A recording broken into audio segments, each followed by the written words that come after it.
Hello everyone, welcome to the first game of Lost History. This is a game that is going to be focusing a lot on the very interesting lore of Anima. We're going to be exploring the history of this setting and the events that led to what's happening in the present. I'm really hyped for this game. I really like the lore of Anima. It's very rich. And I'm planning on using a lot of it in a very interesting way. This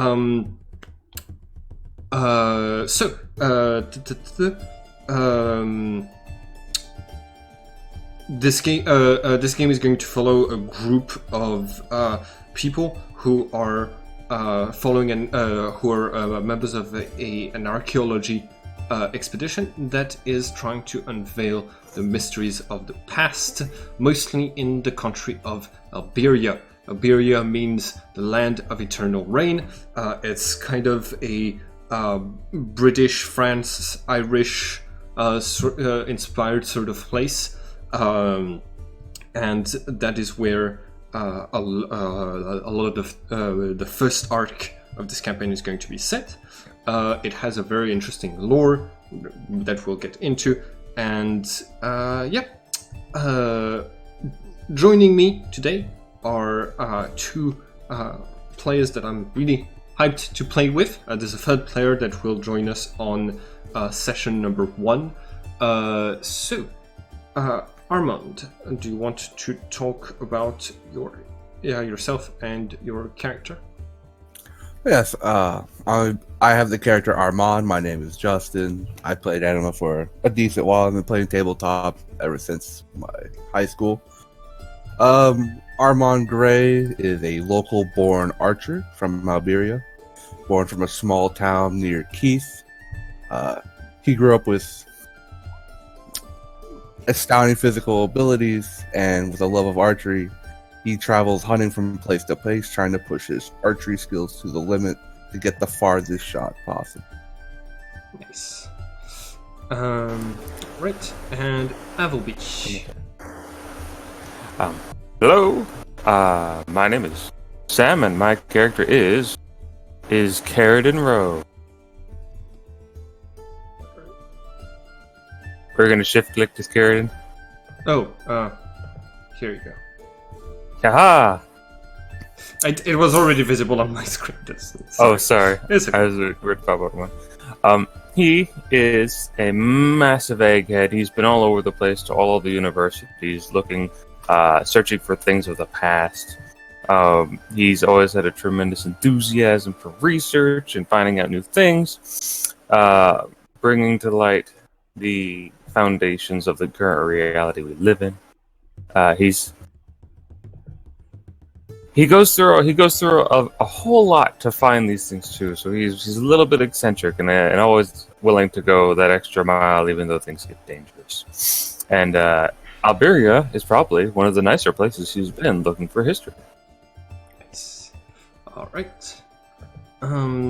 So we begin this adventure with the sound of rain, as is very typical in the land of Alberia. The rain is currently pouring right outside of a prison cell in the small city of, I think it's Herne, where Armand Gray is currently imprisoned. Right. You've been rotting in a cell for a day and a half, eating food that's not the usual quality that you're used to as a hunter. When the local village guards come to take you out of the cell and to bring you into another room lit by like a few candles, and in front of you stands a man in armor, very decent armor, it has a sign that your character might recognize if you know a little bit about like the different orders and factions that exist in the world. He's wearing the emblem of Tol Roku, one of the organizations that's usually considered to be it's a sort of international militia of privileged nobles is how they're seen. They oversee a lot of they oversee a lot of things, and they are allowed to carry weapons all throughout the empire and things like this. And yeah, this person is just sitting down at this table in front of you with this sort of long chest sitting to the side of the table, and he gestures for you to sit. What do you do? Oh, no, I'm just amazed that he made the sprite turn. But though he takes this, he pulls the chair, he takes the seat at the table. He takes a very relaxed, lazy pose, legs spread out. Obviously, he's in prison garbing. I don't know how much he's wearing.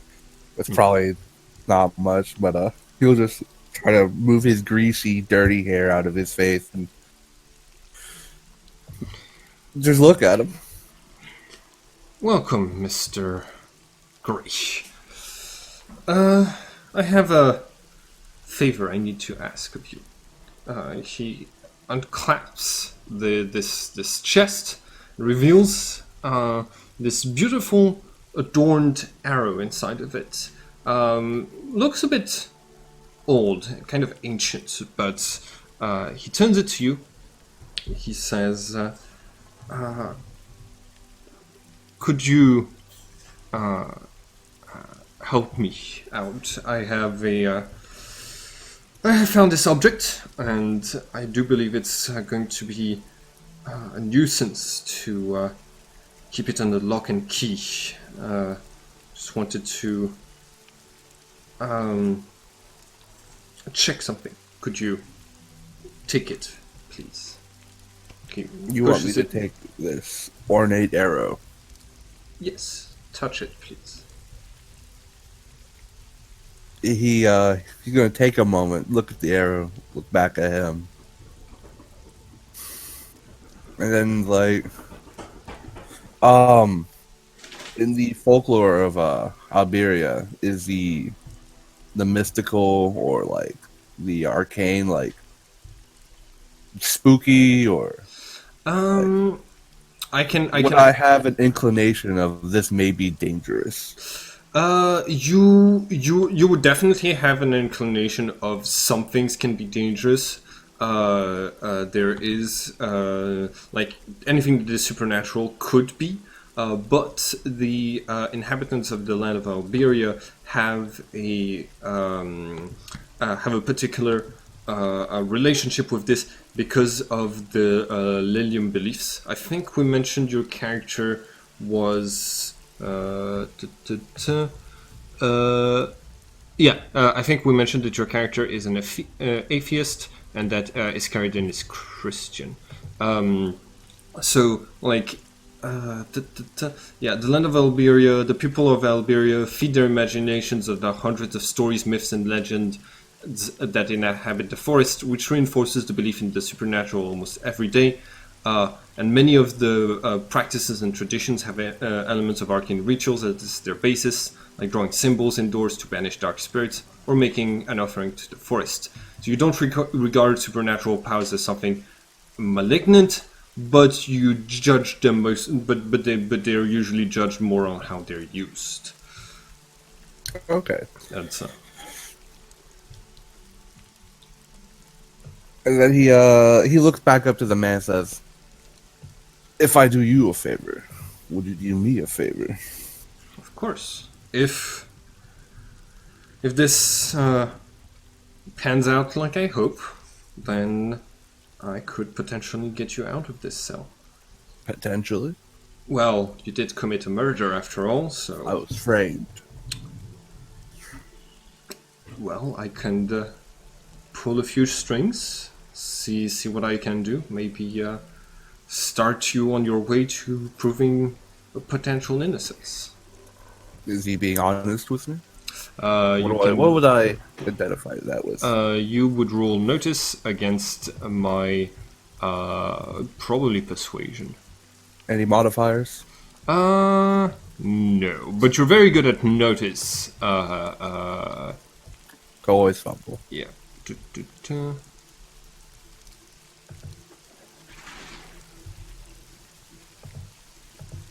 Okay. You think he's being pretty honest and trustworthy with you. All right, he'll nod and then slowly reach out towards this well locked up arrow. All right. As your fingers come into contact with the wood and silver of the arrow, you get this like sort of electric shock running through your veins that like goes up all the way to your arm, and you feel this intense sensation of familiarity. This is it feels like it's not the first time you've done this, and it's very strange, but it feels almost like you're remembering things from a dream. You have a lot of very vivid dreams because your character is a Nephilim, and this it's one of the first times where you feel like you have this sensation of you're remembering something from a time that you shouldn't have been alive, but it's not in a dream, it's the present. And on top of that, this person standing in front of you, he kind of also has this same aura. It feels almost like you've met him before, but you don't remember. And the arrow glows slightly for a second, and then the glow disappears again. The Knight of Tolroko closes the chest, says, very well. Thank you. I've gone beyond my expectations, Mr. Gray. This is one of the 13 legendary arrows. I'm sure you've probably heard about the 13 legendary weapons of the Limb Seed. One of those weapons is a set of 13 arrows that have been scattered throughout the land. The problem is that those weapons, they tend to respond to people who are descendants of Limb Seed, the people who wielded them in the past. And I do believe you were one such descendant. I've looked through your ancestry and through the ancestry of the people who were imprisoned here in the hopes of finding someone who could make the arrow respond to them, like you. The problem is, as soon as one of these weapons responds to someone, it's possible to summon the weapon by calling out its name. You'd be able to do that once you know this weapon's name. That's a problem for me, because I'm a member of Tolroko, and our job is to lock up things like this, make sure they don't fall into the wrong hands.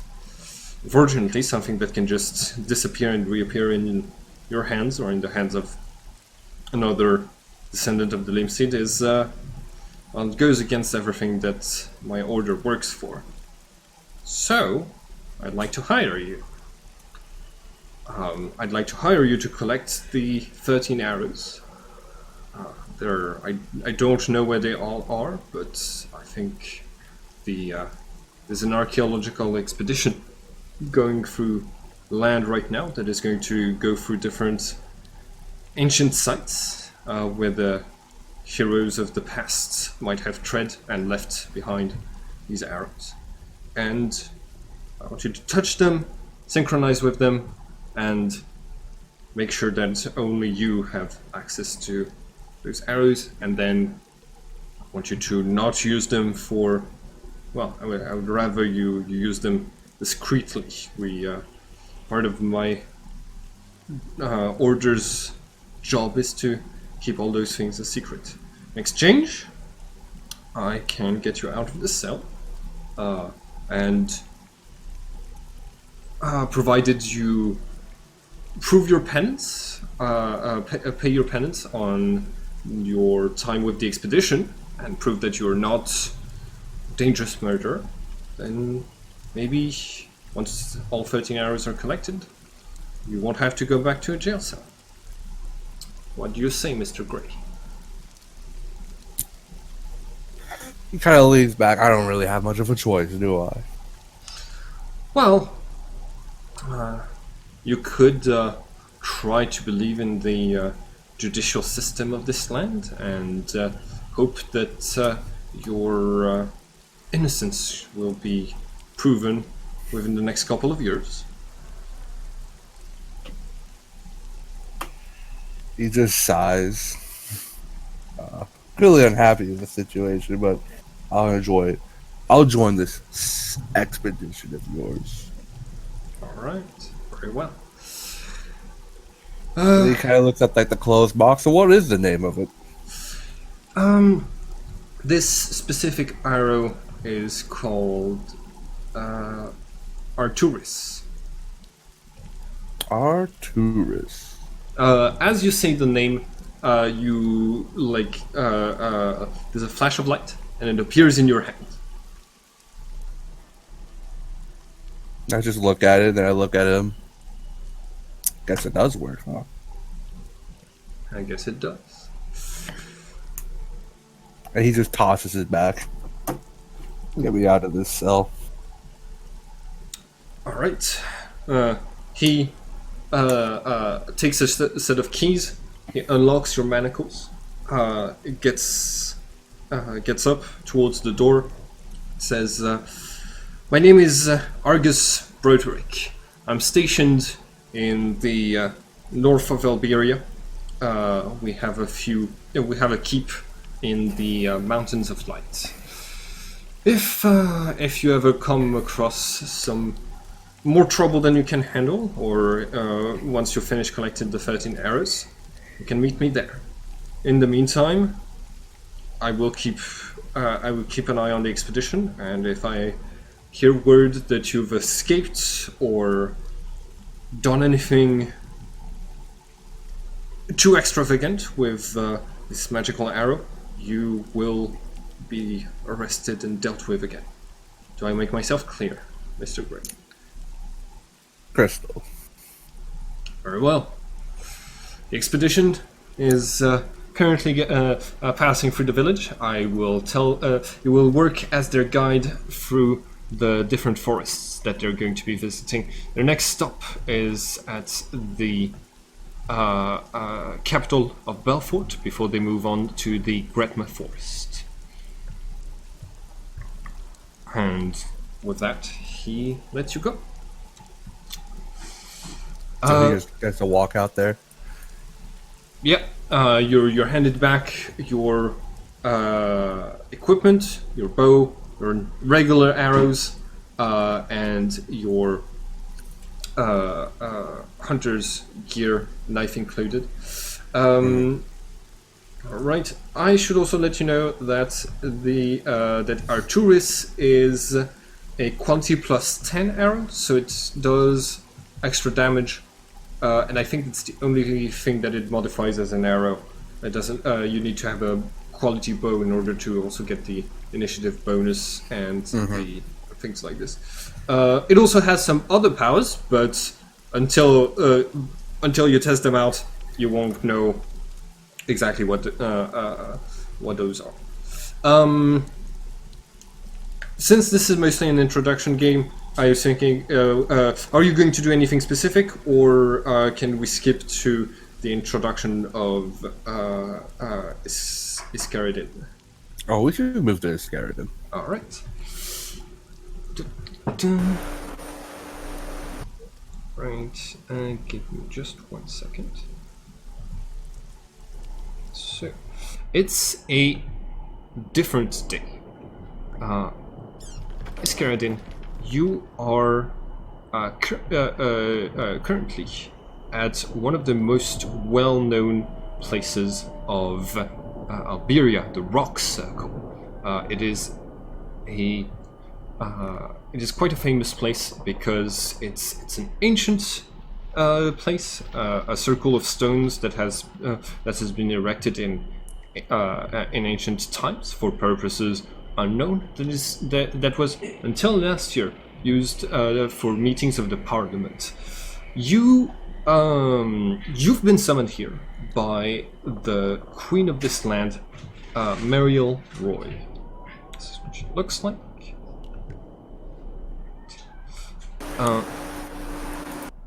And the whole place. Oh, could you make a occult or estimation roll for me, please? Occult or what? Or yeah, I guess you have more in occult. Yeah, I think like it's the thing to determine the price of something. Appraisal. I have appraisal. Yes. I was a merchant's son after all. Yes, that is fair. So yeah, your occult is much better. So despite being called the Rock Circle, this place is actually made out of metal. In fact, it's made out of stellar metal, one of the rarest metals in Gaia, a metal that only falls from the skies in meteorites on very, very rare occasions, and that has some very strong mystical properties. There are also a few runes and symbols carved into the stones around you, and you feel that this place is important in some ways. You're waiting here, just a few kilometers away from the city of the capital of Belfort, and you see this sort of royal cart approaching. It's pulled by two horses. It's only driven by a single man, and the queen comes out of it and starts coming towards you. What do you do? I will from the waist bow as far as I can without toppling over. All right. She smiles at you and says, "You're right on time. I like this about people." And I admit, I couldn't wait to arrive here in the rocks. I've been looking through them all morning. Do you like this place? I do. It's quite a mystery even today, even though it's been used for so long. Well, it is a mystery to many, but I know some of the aspects of this place. It was used in ancient times for Lilium rituals. And, well, it's also out of the metal of this place that my ancestor forged Caliber, the Sword of Kings. Do I know about Caliborn?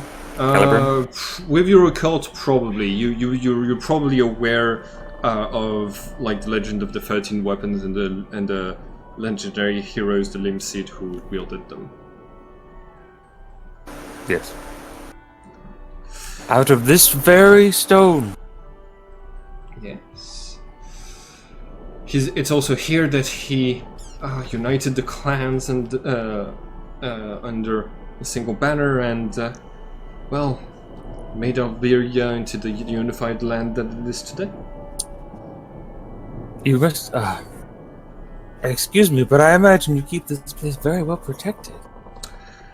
No, it used to be, well, it is a sacred place, but not no one from the land would think of disturbing, of trying to steal anything from a place like this. And well, outsiders know that in this land there's forces at play that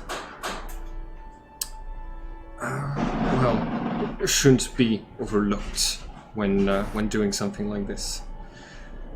It is what I wanted to talk to you about. You are going to be the official record keeper for the expedition.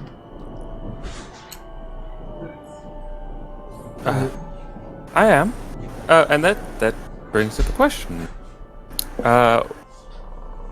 Why am I here, not the expedition head, the leader?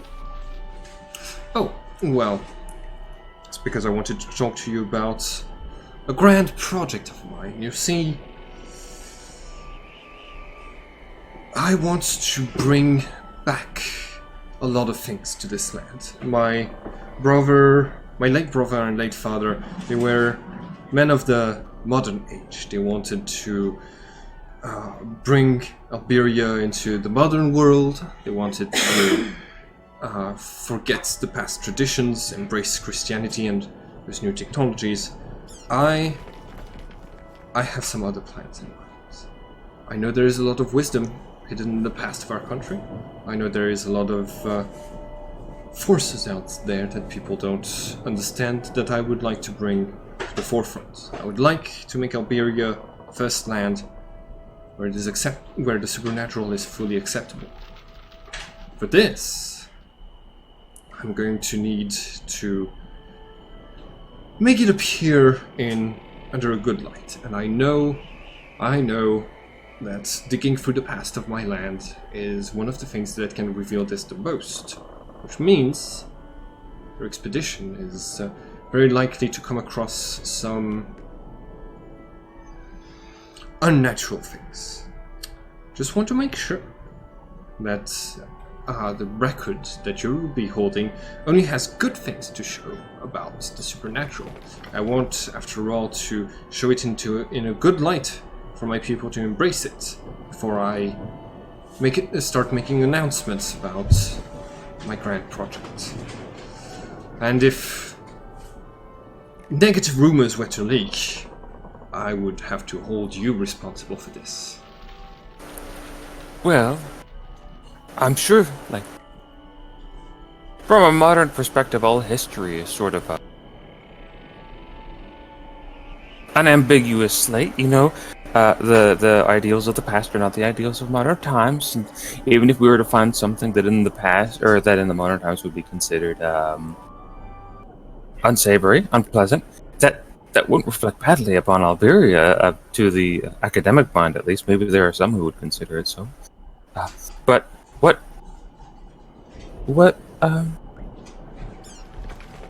is there anything that you want, that you know of, that you don't want in my records, or is it? Well, you might come across some information, you might come across some people, you might come across some objects that might show the supernatural in wrong light. Now, I have banished the Inquisition from this place, from the country, and Christianity is taking a step back now that I've established Lydium as a main religion, but still, we have to be cautious. So, those things should not come into the public eye, and those things should not appear in your records if they are going to put the supernatural in a bad light.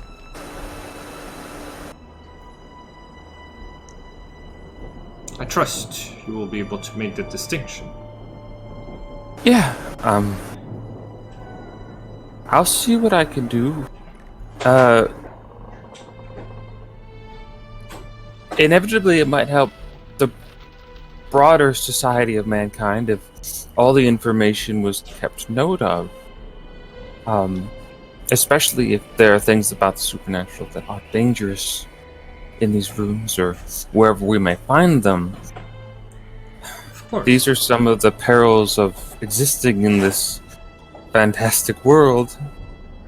It might be better if certain things were written down. Of course. And for those things, you can take note of them and, well, give me the information. I will know how to use it wisely.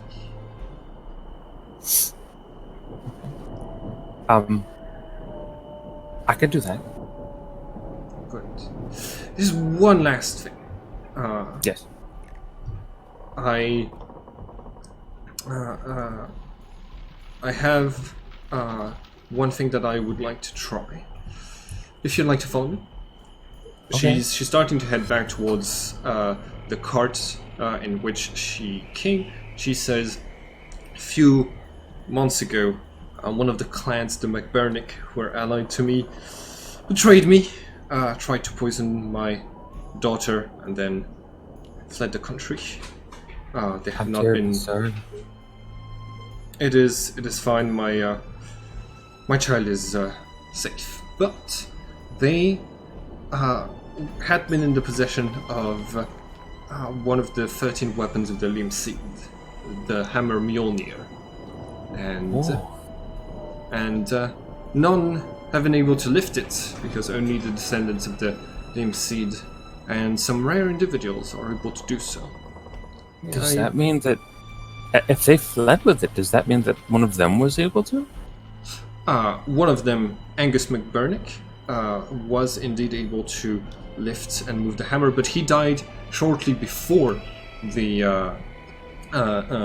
attempted poisoning on my daughter. He was killed by a group of bandits that attacked in the northern regions of our land. He did leave his hammer behind in cart. This cart. Like, she pulls the fold back, and like you can see the golden hammer Mjolnir just resting there. It's right here. Oh. Of course, this hammer was in use by one of the agents of the Empress before it was summoned to Angus McBurnick, and this agent is coming here today to pick it up. Good. But Back into the appropriate hands. I'm not so sure about appropriate. I think it would be better used within my lands. That's why I wanted to see if you might be able to lift it. I don't know. I doubt I would, but I would be happy to try. Can I have a history roll to know about the girl who has the hammer usually? Yep. History should do it, absolutely. Ooh, another 72. Okay. 142. You know about Erica, that's her name. She's impulsive. Her eyes grow red when she's angry. She's one of the strongest agents of the Order of Ciel, I think. Oh, I thought she was She works for the Empress. Yeah, she's Empress's Knights of the Seventh Heaven. Yeah. Yep. And that's what you know about her, basically. Okay, he will like move forward to the edge of the wagon and say, "Now, I'm not prone to disagree. I must admit, I've always found it a little peculiar that a child, even one so skilled, such a young girl, was the one to wield Mjolnir. But you were on good terms with the Empire, correct?" Yes. I just promised to the Empress that the hammer would be returned into the hands where they belong. And if somebody else were to lift the hammer would belong to somebody else. That is what you said. Well, I guess I'll give it a try. Right. And he'll reach over and he'll like just try to grab the hammer. He doesn't expect himself to be able to lift it, even if he did have the bloodline. Yeah. And he's gonna try to like pull it s- and get it off the wagon. You don't have the bloodline, so I'm gonna need you to make a pure strength check. I think it's like a difficulty 18 or something. Oh no, like you need to have 18 strength just to be able to wield it without penalties. But there's a penalty to. Which means it's a negative 10 per point of strength difference. So I'd be at a negative 130 to hit something with this hammer. Yeah, it retains all of its powers and qualities, but the strength requirement to wield it is 18. So yeah, like you try to lift it, and it doesn't work.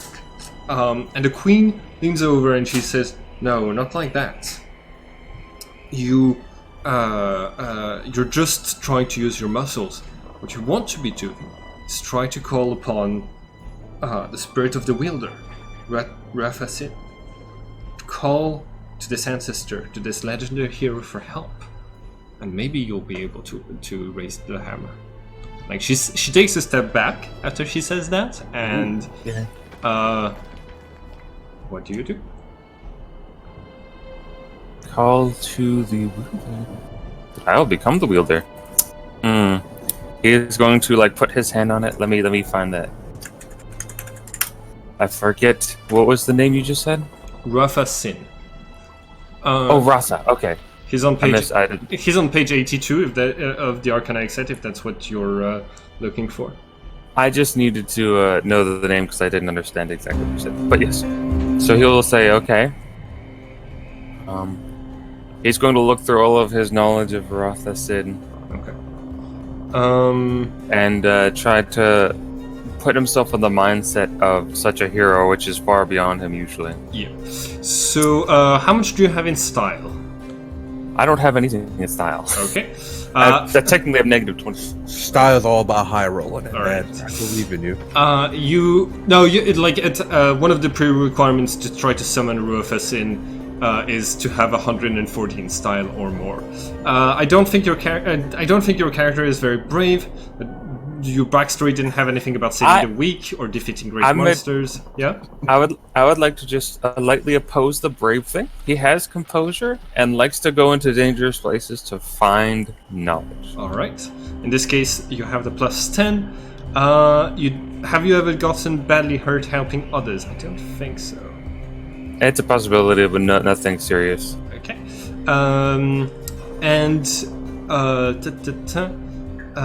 Okay. On top of that, Mariel is putting her hand on your shoulder, and you can feel. And she has a piece of the silver hands of Ruafasin, giving you an extra 50, and you possess Mjolnir for a total of plus 160 to your summoning roll. Do you have less than Strength 9?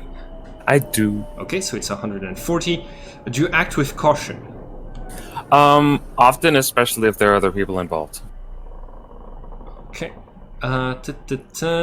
Refuse to help a woman, and according to your backstory, no. Disparage the spirit, according to your backstory, no. So you have a plus. I'm gonna put it at 130 to your summoning roll. Okay.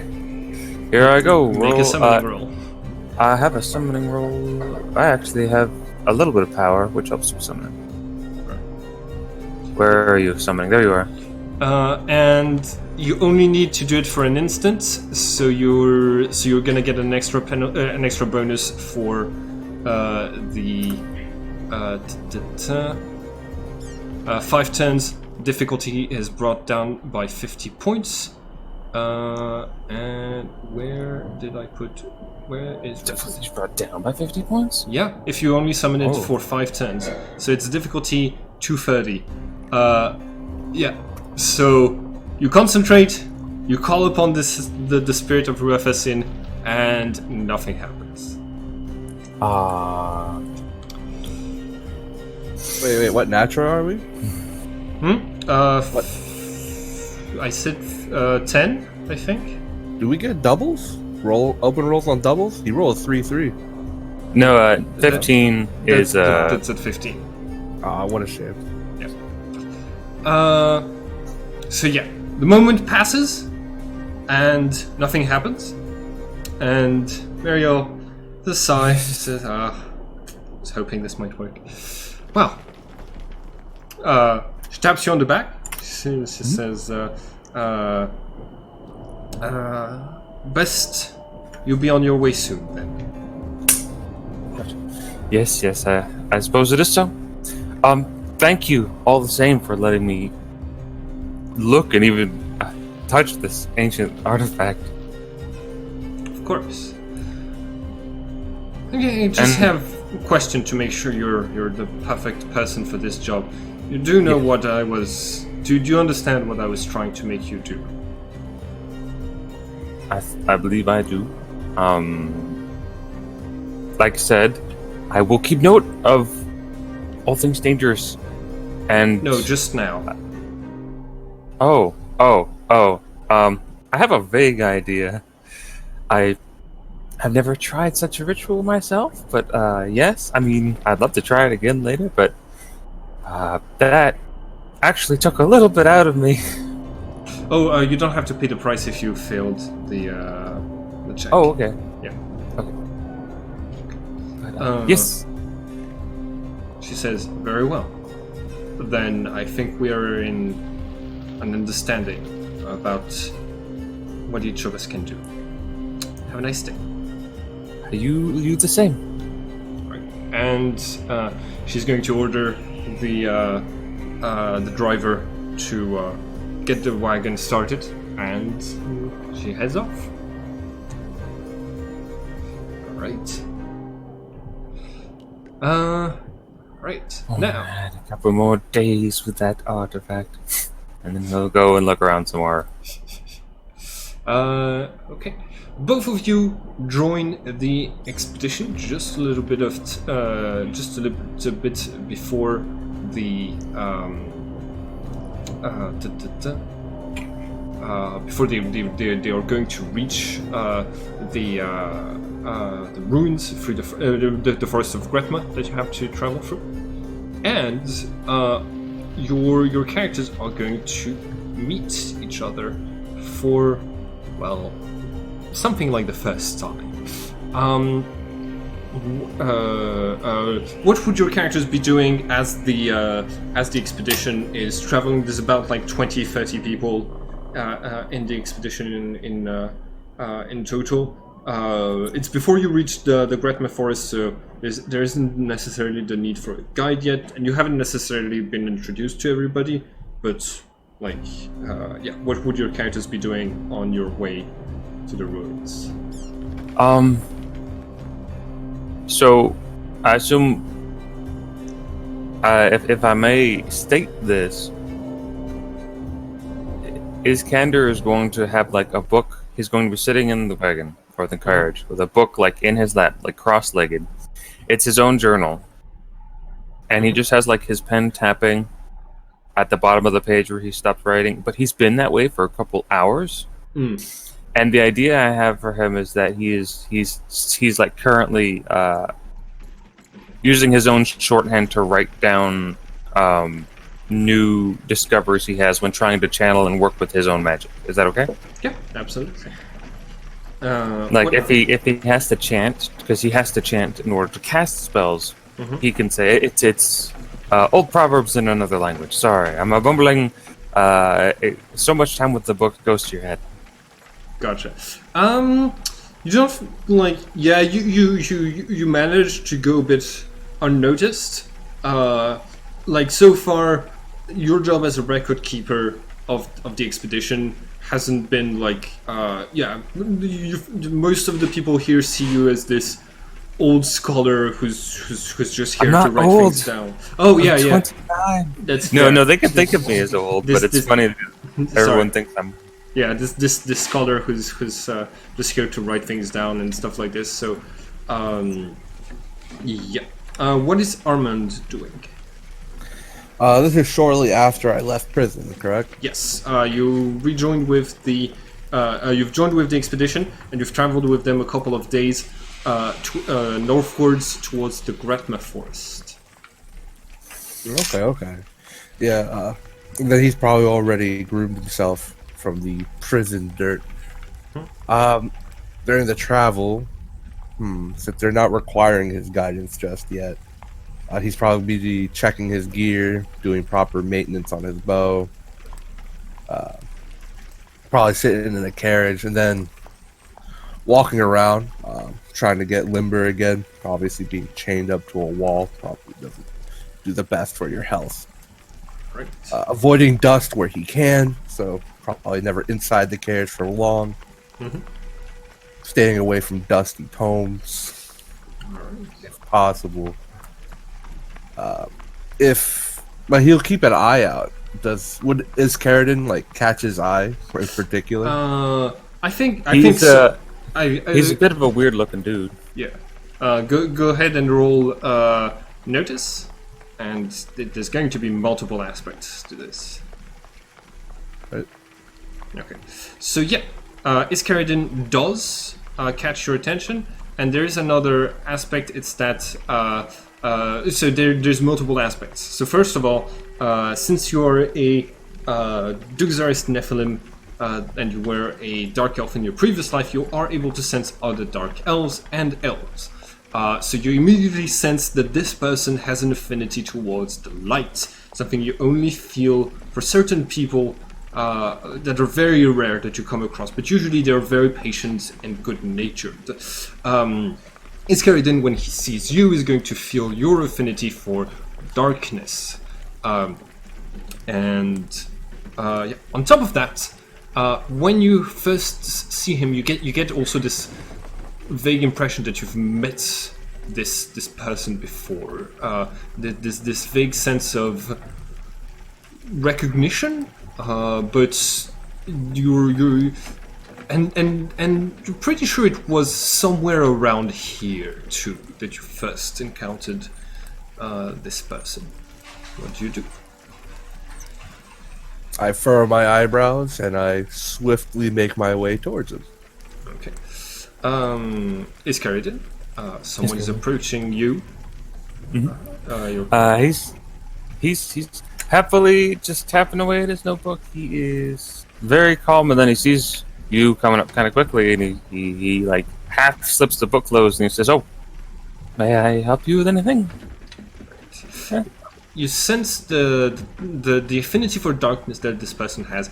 He looks very familiar, and both of you are going to have first flashback of the campaign. Moments that you met for the first time in your previous lives.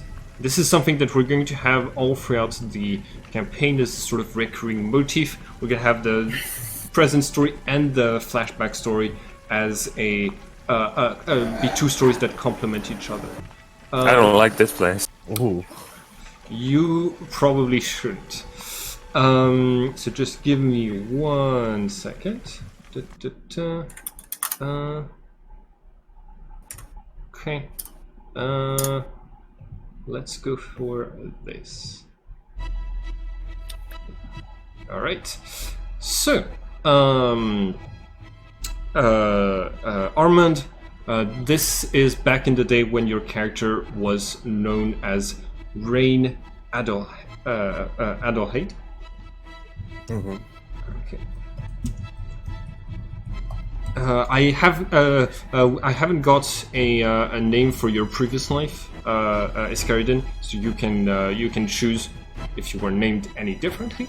But oh wait, actually, give me 1 second. No, I've got nothing. Nothing in the lore is like important to that. But Rain, you are visiting the Elven lands with your sister.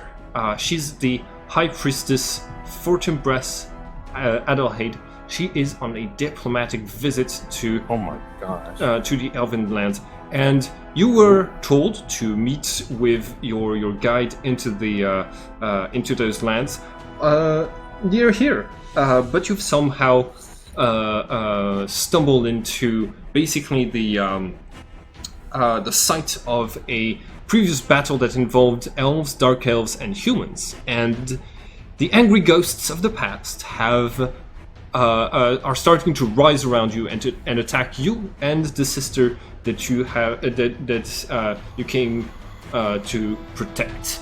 So I'm gonna have you roll initiative, and Iscaridin, your character, spots them on a bridge getting attacked by 3 ghosts, and I'm gonna have you roll initiative as well.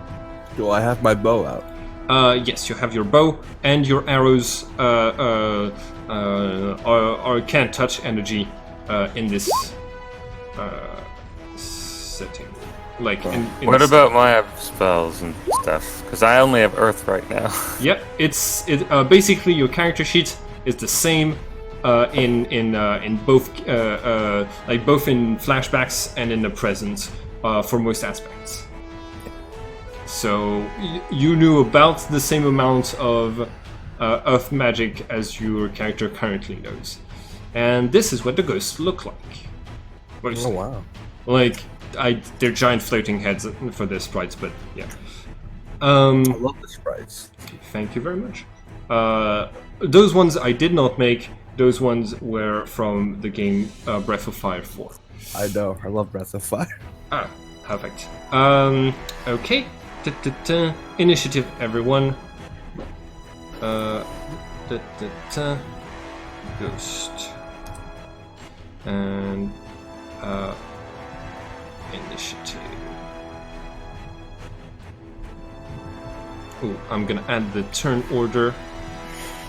There we are. Alright, everybody's rolled, and everybody rolled by clicking on their tokens. Very good. Armand, you are the first to act. What do you do? Do I have Arturus with me? Not yet at this time. In this flashback, it hasn't been given to you yet. Very well. I'll take a step to cover my sister's back Okay. as I aim at the closest of the ghosts, I Right. assume, Go ahead. and fire my... I'm using a normal bow, correct? I do believe so. I can just roll attack as is. No fatigue, no modifiers, fire. Okay. 9%. So I think you barely graze that enemy. This is a fired projectile. Oh yeah. Hold on. Do I get? How large is the enemy? So they're basically ghosts. They're basically human-sized. They are two of the ones who are attacking you look like elven wizards, and their mode of attack is going to be. It looks like they're casting spells at you. They're not really, but the ephemeral aspect of their powers is going to be what does the attacks. So, and the third one looks like a human soldier. Okay, so if he doesn't have a shield, without mastery, he takes a -80. Oh, that is absolutely fair. So ghostly defense, blah blah blah. Yeah, they can choose. Okay, I can choose to either dodge or block as I wish. It's going to be more of a dodge. What's the penalty for that? I think it's just -30. Yep, just -30. Okay, in this case, I'm going to take 30% of your weapon's damage. I do have Eyes of Death as a reminder. Yes. So that's an automatic critical. How much damage is 30% of your weapon's damage? What's my strength at? As I currently am, I should be doing 45 if I'm using standard arrows. Okay. Sorry about that.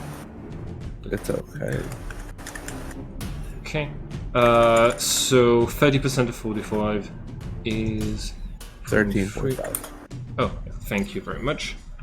All right. Roll with the Eyes of Death for a critical plus 13, and oh yeah, you've already done it. Nice. And ooh, give me just 1 second. Okay, it should be this thing. Here we go. And I resist it. Alright, it is now the ghost's turn. they you see them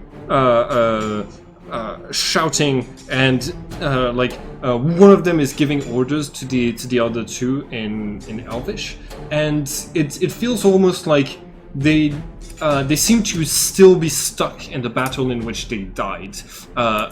They seem to be like acting in a very military fashion and treating you as basically just like enemies that they're ambushing because you're dark elves. Nothing, no more of a reason. And so two of them are going to attack you, and the third one is going to attack your sister. Okay, so roll 2 defenses, please. All right. First defense. Oh wait, no, I should not have. I should not have this much attack. I think I'm at. Roll my fumble.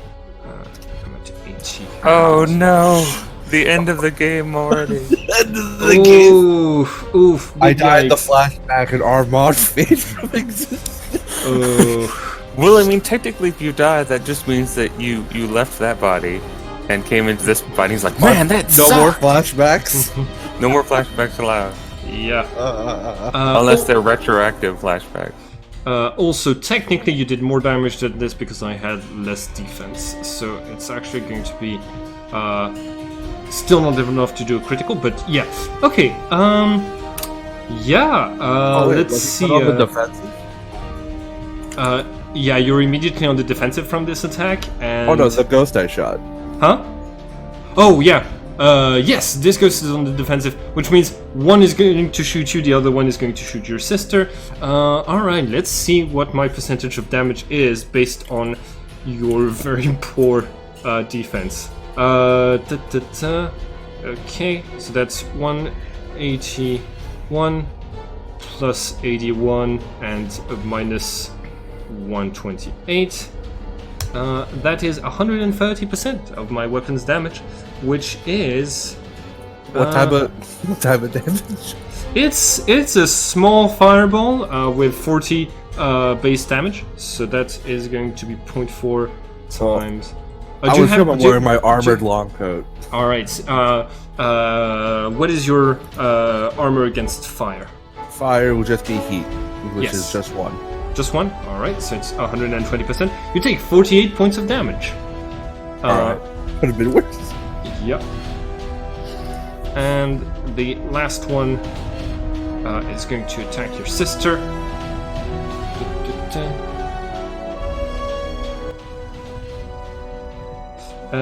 And...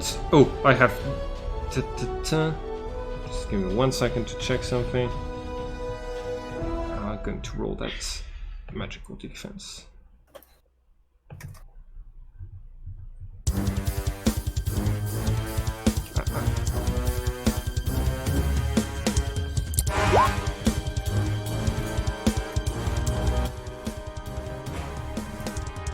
She's alright. Got some jams here. Yep, she's she defends properly. Iscaridin, it is your turn. You see those two fighting on the bridge, and you are on the shore right here. What do you do? We have decided that my spells cannot touch energy. I believe so. You'd need a specific meta magic in order to be able to do that. I would need that. Okay. In that case, You cannot can I? damage energy, but you might still be able to cast spells that can still affect the ghosts. I do not, unless I want to clean them. I don't have any spells that would affect a ghost. All right. However, what I will try to do is, can I roll an occult or a history? I know that these ghosts, these are spirits of my people, right? Mm-hmm. Absolutely. And they seem to be tied to this battle. Yeah. Can I give them a command or something? Absolutely. And try to make them retreat? All right. I'm gonna have you roll first for history in order to remember the details of that specific battle. Oh, that's very good. And that is going to give you a plus 50 to your persuasion check. Oh, awesome. Oh, the roll wasn't good, but my persuasion's all right. All right. Let me try with. Let me see if my composure. Ooh, I am untrained in composure. If they are able to stand their ground, or if they listen to you, they are going to listen to you. Yes, so he comes running from the trees and he's like, "Retreat! Retreat! Pull back! Leave them!" All right. You mentioned specifically the name of the elven king that was leading the forces in that moment, and in his name, the two elves retreat.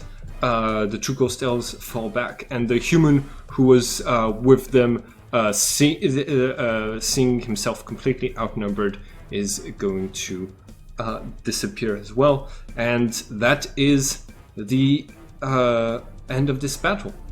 I usually like to have other ways to solve the battles that aren't like through necessary violence and things like this. So I'm like, yeah, that was pretty good. You're all gonna get extra XP for this. Yeah. Well done, Scarlet. Thank you.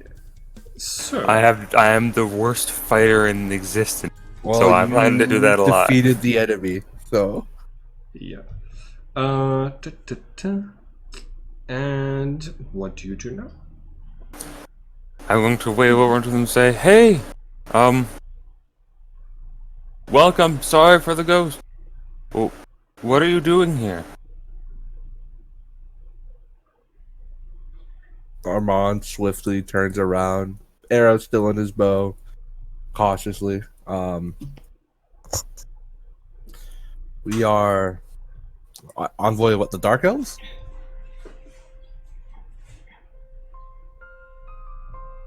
Hello? Sherman. Yep. I'm just getting confirmation. We're an envoy from the Dark Elves. Basically, you're on a diplomatic mission.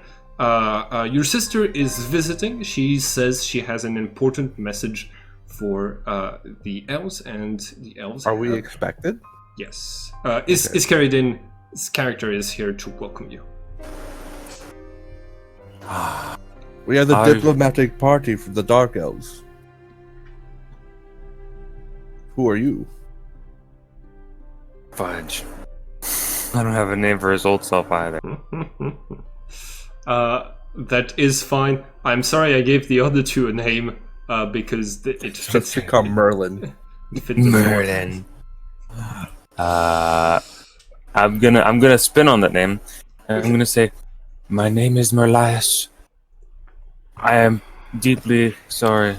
I have come to welcome you, and ensure that you weren't harmed by the perils of these lands. So, you may follow me over here." A little late on that, aren't you? I was a little late. We will tend your wounds. What I am very wounds? sorry. Fortune Breast makes a gesture, and her brother Rain is healed. Excellent. I should have known. Please, this way to the end of the bridge. It should be safe the rest of the way. So you see Fortune Breast raising her head, nodding, and saying, "Yes, let's not have the battles of the past cause us any more troubles, because we must look to the future." And she follows you. And that is the end of your flashback.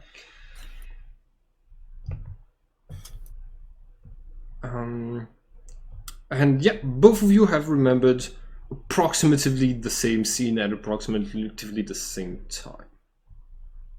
Was it instantaneous, or were you just like in a daze for like a short moment? It's more of an instantaneous thing, because I am going to have flashbacks that are going to be like in the middle of more like time-sensitive moments. But yeah, like. All right. I was just nurturing the idea of since he's in the carriage and I'm not, he like moved like 20 feet past me. Amusingly. But yes, after the flashback, I'll just like squint at him. How does he respond? His eyebrows go up and like slowly closes the book, and he looks at you. Did you Did you see anything strange just now? Maybe. Perhaps I did. I like lean out and look around. Is there like a lot of people nearby? Currently the only person that is nearby is the person with which you are sharing your carriage is carried in. It is Lucent. He is a bard from the land of Alberia, but he is also the painter for this expedition, who will be painting the important scenes to keep the records. He's basically working with you on the record keeping. The visual aspect. Okay. Yeah. He'll say, speak with you later, Lucent. And he's going to slide out of the carriage and hop down. Lucent says, okay, as he's like fiddling with his lute to get the sound just right. So he comes down and he steps forward, and Armand has his hands like sort of on his hips and says, have we met? You are a guide, correct? Yes, I am the hired guide for this expedition. I am Armand. You are? My name is Iskander Rowe. You can just call me Professor Rowe or Rowe. Iskander's kind of a handful sometimes. Tyridan's kind of a handful sometimes. I was about to say, like, Iskander or Scaradin? Huh? Iskander. I keep calling him Iskander for some reason, but it's Iskander. That's all good. He just nods. Alright then, Mr. Rowe. I'm assuming we've never met before. Well, we've probably seen each other in passing, right, boss? I think like you might have seen each other from a distance, but it's the first time you've really looked at each other's faces and like had this locked eye contact. Exactly. Yeah. I don't have glasses, by the way. I will get them soon, and then my character icon will be complete. Wait, you mean like you as a player are going to wear glasses? No, I do have them though, but I was saying that technically he didn't have enough money to buy glasses. Oh, okay, got it. Hopefully he'll get one. No problem with that. I also just want to let you know that from now on I'm going to be wearing an eye patch on our Monday games. That will be cool. Just like I don't have an eye patch, but I would just like tie socks around the. There you go. Okay. Anyway, well, I suppose we'll be working together quite closely. What did you see, out of curiosity? Armand's gonna search the area, just in case anybody's trying to eavesdrop. Okay. Go ahead. Good search. Yeah. Let's see. No, there's no one in the expedition who's particularly inquisitive at the moment. No one is like actively paying you too close attention. And I turn to look at him. How good are you at keeping secrets? I would say pretty well. It's become part of my job, actually. But go on. I saw myself being attacked by some ghosts, escorting someone familiar. Which one were you? Who were you escorting? Can you describe them? They wore a red dress, armored. So places. You were the archer. I did not see myself, but my perspective was from the bank of a river. And I looked over and saw two. Well, they weren't humans, but they were people wandering across the bridge and being attacked by spirits. Yes, I saw what looked, according to the legends, may have been an elf-like creature. A creature? Call out to us. I've never met one. In fact, now that you mentioned it, the lady I was with didn't look human either. No. Do Did you you- have these kind of visions often? No. Nightly, actually. Oh. Though, never this one. This one seemed a little bit smaller and... Did Elfhim look different? I'd say they look. Hold on a minute. Okay. No.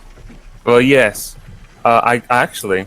the birthmarks on Escaridon's face do, like, come up and sort of cover part of his cheek. But, that elf, if I may, may I change how he looks? Yeah. That... Huh?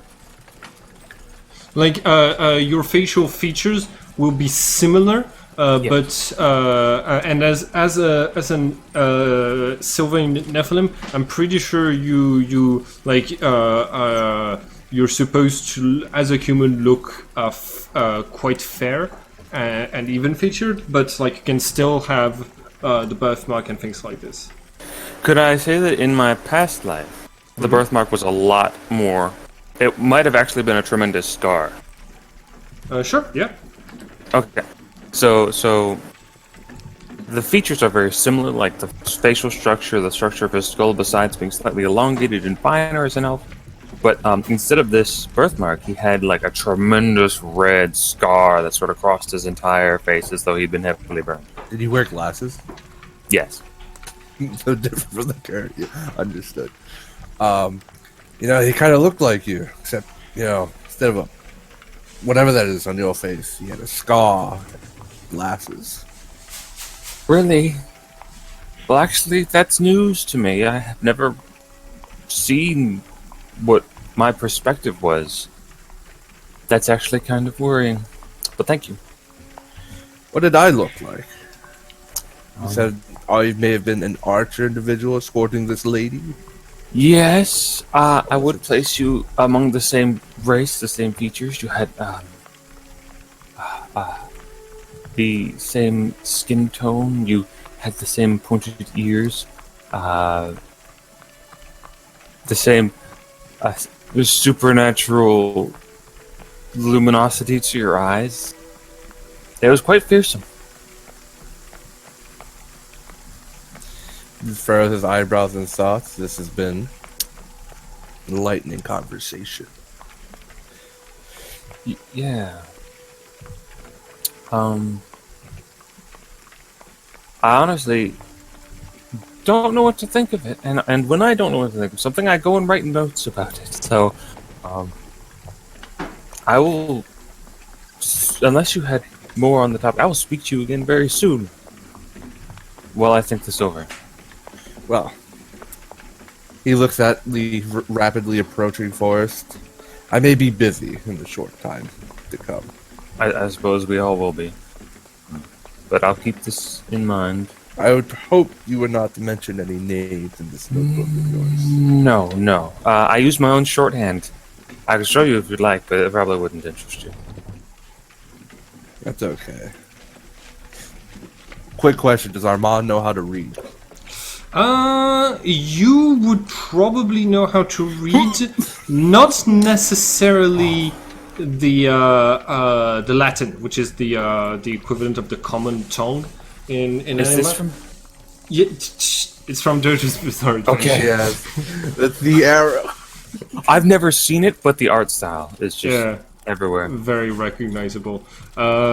And I'm also going to add. I'm working on adding Mjolnir as well. Just yeah. So. So I can read just in the local language? Yeah. So like the local language is one of the reasons you've been hired. There's a lot of variations on the local language, like it's basically like a lot of different dialects of the same tongue. Just give me 1 second. Do we have a name to call it by? Yes, it is English. English. Yeah. tongue that is most spoken here. Not a lot of not an enormous amount of Latin is spoken. It is the language of the Empire, but it's not. But like people here have been in those isolated forest villages for a very long time. I can speak and understand simple Latin. I'm proficient in English, and I can read English. Is that about his education? That's about it. You, if you were given a text in Nipranus, which is the language of the Dark Elves, you would also be able to read some of it or understand it. But your character is not aware of that. Yeah, right.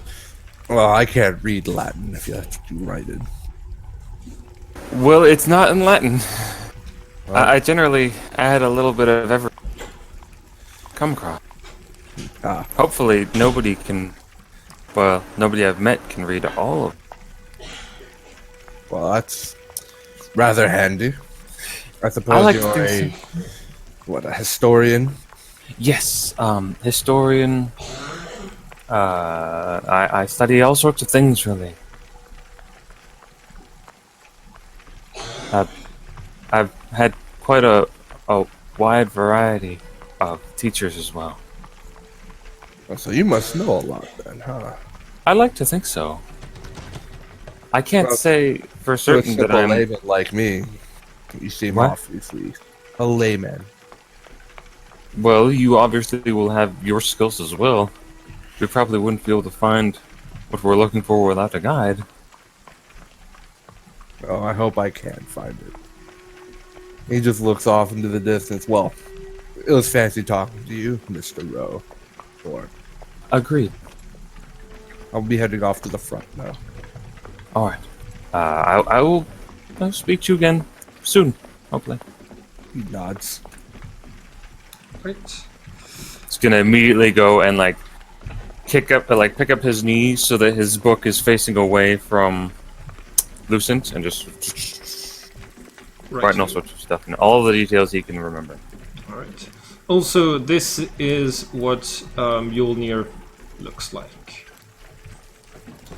So shiny. If only I'd open rolled. And it's like I should have spent destiny points. That wouldn't have helped. Knowing the roll, that wouldn't have helped, but it would have been cool. Yeah, it is a two-handed weapon, correct? Yeah, it's a two-handed weapon. I think Erica wields it with just one hand in most of the images that she's shown. With. Well, you can hold something, but when you start swinging it in combat... Yeah. So as you can tell, this story is going to have a lot of the elements of the Limseed legends and the local legends, but we'll get to that in a little bit later. You keep going. You become aware of the other members of the expedition. I'm gonna do more of a presentation when we start the actual first session. This is Thomas Armans. He is the sponsor of the expedition. He's this old scholar who's very interested in history and who as soon as he hears about the different rumors of supernatural about the forest of Gretma, is immediately dismisses them.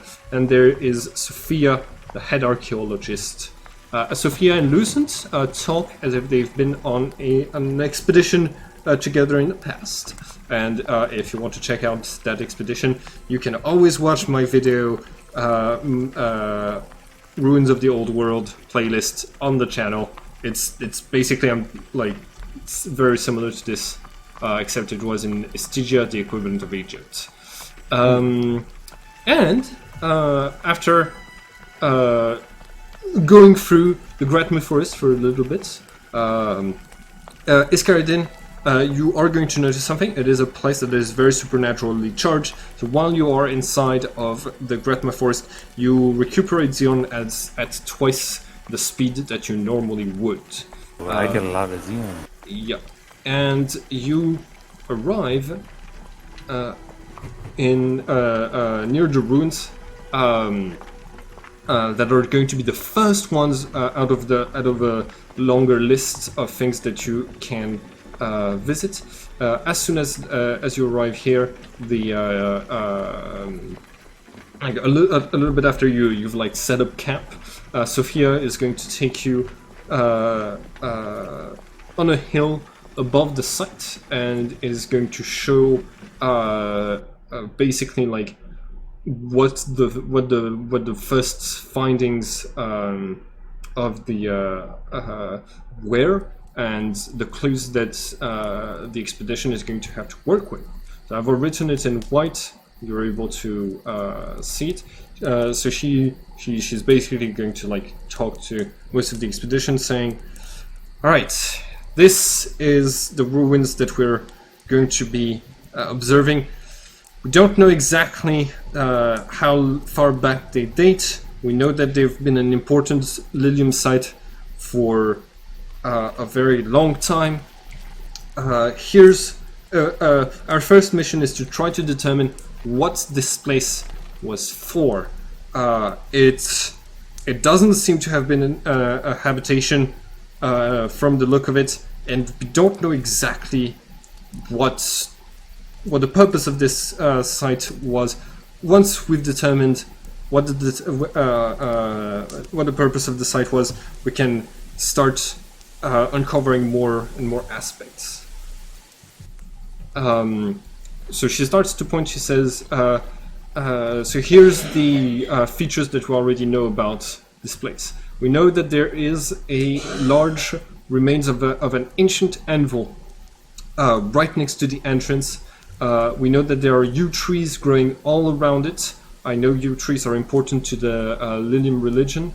There are also other kinds of trees, but the site seems to have been purposefully surrounded by them. Over there is a very incomplete mural. The wall is partially crumbled, so we only have parts of it. It shows two groups of people coming together. Both of them are bringing different things towards the center of the mural. Both of them are bringing food, and then there is one group dressed in green that is bringing. Just give me 1 second. Right, one group dressed in green is bringing what seems to be raw iron. And the other group dressed in an old lady on top of the food, and the other group dressed in silver is bringing what do they call it?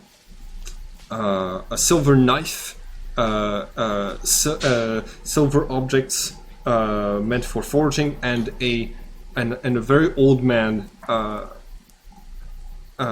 with a long beard dressed in silver. Over towards the back we have an altar that seems to have stains of blood on them, right next to a circle in which we have found lots of ash residue, and so we know that it used to be a place where a lot of things were burnt. And last of all, the stone basin with a blackened metal residue inside of it.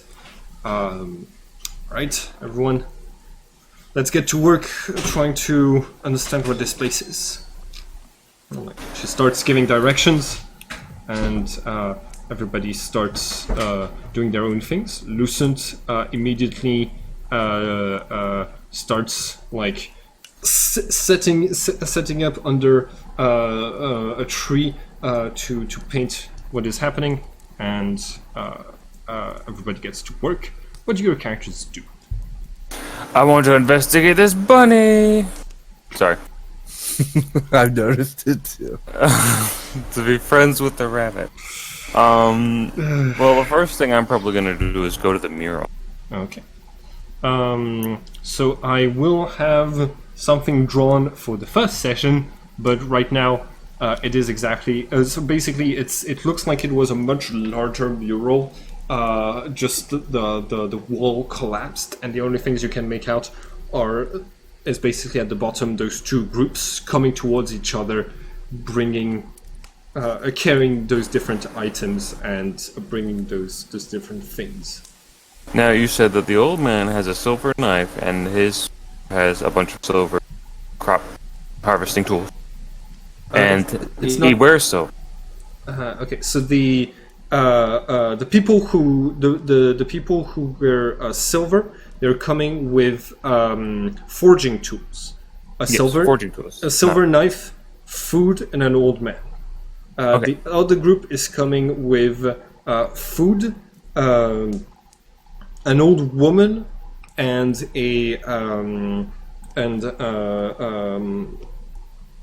ingots, basically. Of iron.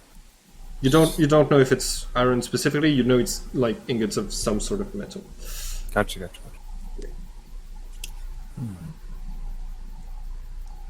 What are you doing, Armand? Armand would be securing the grounds, looking for any threats that could threat that in the surrounding areas, like large beasts or packs of animals. Roll notice. Well, technically search, because you're since you're the one who's initiating the roll, you're rolling search. Okay. Oh. You have the sensation that there's something out there. There's something in the surrounding forest, something that's watching you. You get the sensation that you're definitely being watched. You don't spot anything. Any words on the mural? Symbols? There are some things, but they've been faded by time. The only thing that was like that large and clearly defined enough to that you can still make it out are those pictures. Oh. It looks like a peculiar ritual. I wonder if they were married. But they're obviously coming together to make something. It looks back at the bloodstained altar. You said what was in the altar? There was something in the altar? There's a stone basin with a blackened metal residue inside of it right here. I mean, describe this thing again. He's going to walk over to that. Okay, yeah, the bloodstained altar. It's basically like a slab of rock, partially crumbled, with like old blackened brown stains dripping from the sides. And it's been like from the looks of it, there's been like different times when blood has been spilled in different ways over this altar. If I could, I'd like to make a history occult check to know if the Lilium religion did a lot of ritual sacrifice. Go ahead and do that. Okay. History or occult? History, I think, would be more fitting here. History. Wow. Ooh, yeah. Nice. Yes. There you go. Open roll, my friend. I think you rolled a 100. Yeah. Yeah.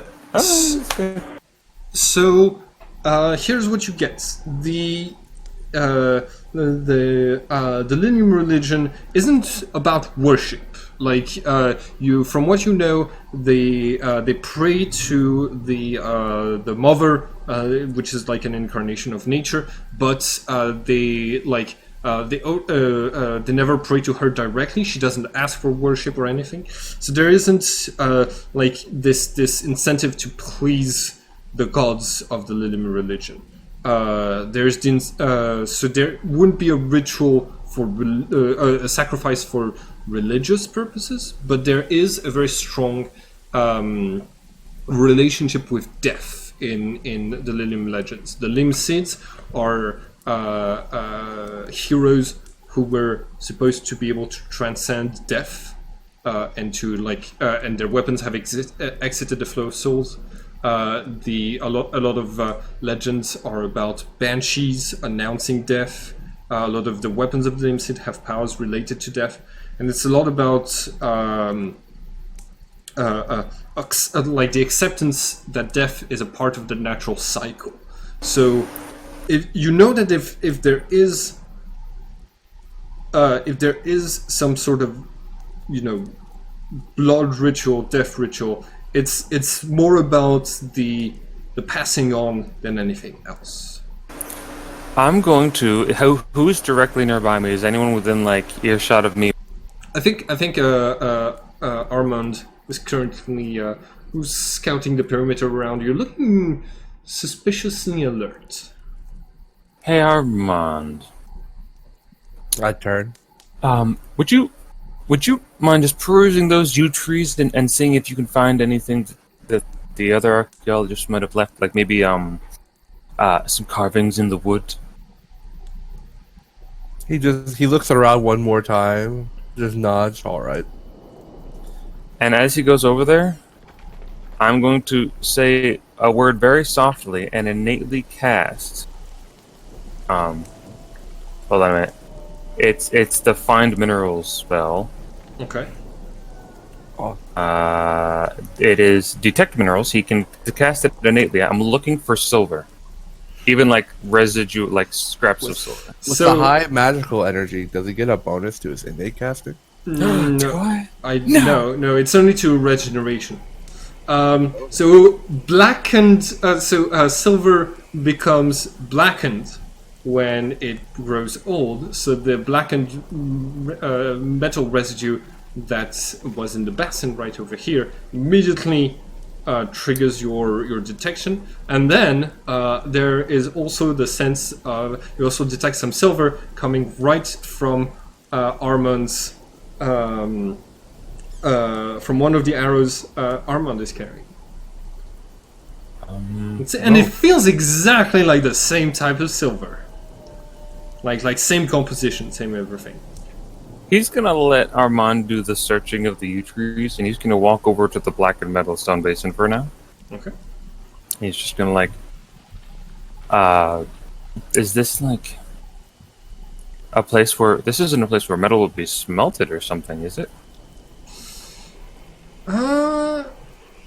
Well, do you have anything? Wait, I have another spell for this. Nice. Hold on. Sorry. Yeah, you like. I advise you take Earth Magic because the telemetry spell in there allows you to tell the past of places, and I thought that it would be very fitting for a campaign about exploring the past. But it seems you have a creative use for other spells as well. I'm going to innately cast Categorize, the level 4 knowledge spell, Okay. which at the basic level it says the caster knows the field of study includes the object, cooking, mechanisms, clockwork, ironworking, but gains no other further inspiration. So if it were a forge, I would know that it was forging. Okay. So you would know about. You get a bonus to forging related to the object, right? I don't get any bonuses. I just know that this is an object that was used for forging. Okay. So the basin was used for the alchemy skill. Oh, alchemy. Okay.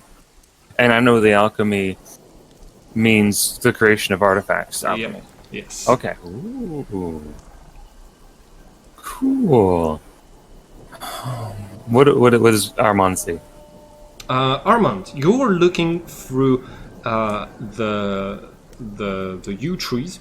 They seem familiar. It feels like you've been in this place before.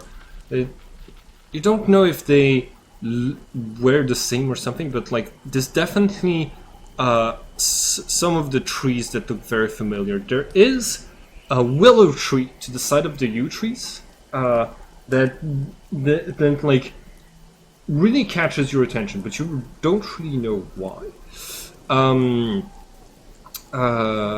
You rolled Yeah, you rolled a very high search check. So you are going to notice one thing. One of the yew trees seems to have been growing in a very strange way. When you look down, it seems as if the roots are being, pushed aside by something, and the tree seems to have brought up a piece of something white that seems to be altering the growth of the roots. When you look down, it looks like bone. I'll kneel down and investigate this bone real quick and like scoop away some of the dirt to get a better idea of what kind of bone it is. All right. You start scooting it away, and as a hunter, you know your bones very well. This is a humanoid's bone. Well, I'm not the archaeologist. I look for a nearby archaeologist. All right. You see Sophia on top of the hill, and Iscaridin observing the stone basin with the blackened metal residue. Well, scared. It looks a little busy, so I'm going to holler at Sophia. Okay. Sophia, I have located some bones. Oh, very interesting. And like Humanoid and not humanoid. You wouldn't say that. They seem to look like a person's. There. That's strange. Show it to me, and like she comes over. She starts looking at it. You also attract the attention of a few other people who are going to gather around this area. And Lucent says that makes sense. The yew tree is the tree that's connected to the passage between life and death. That's why there is. Yeah. I was gonna say, is there can it scared in here? Yeah, you're hearing His head. His head like pops up, and he says, "Hey, when you get done with that, I want to know how old that person was when they. If you can tell me." And then, as Sophia approaches, I'll get a nice look at her, and then look and also gesture to the tree. This tree is also growing strangely. The roots aren't taking hold into the ground; are being pushed aside. How strong must the bones be to be able to? It can't be because of the bones. That never mind. We'll have a look. Thank you. I see you've taken to doing our job on top of doing yours.